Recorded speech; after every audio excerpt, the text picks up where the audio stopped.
Philadelphia Philadelphia পেনসিলভেনিয়ার বৃহত্তম একটি শহর, যেটি তার সংস্কৃতি এবং ইতিহাসের জন্য সমৃদ্ধ।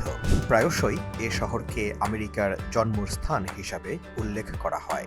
এটি ডেলাওয়্যার নদীর তীরে অবস্থিত লিবার্টি বেল এবং ইন্ডিপেন্ডেন্স হলের মতো আইকনিক ল্যান্ডমার্কের আবাসস্থল। এই শহরেই আমেরিকার স্বাধীনতার ঘোষণাপত্র এবং মার্কিন সংবিধান স্বাক্ষরিত হয়েছিল। এটি পুরো আমেরিকার বৃহত্তম শহরগুলোর মধ্যে একটি। এখানে আছে অসংখ্য জাদুঘর, থিয়েটার, বিশ্ববিদ্যালয় এবং বহুজাতিক রেস্টুরেন্ট। এখানকার মানুষদের আতিথেয়তা এবং সহযোগিতার মনোভাবের জন্য শহরটিকে সিটি অফ ব্রাদারলি লাভ নামেও ডাকা হয়।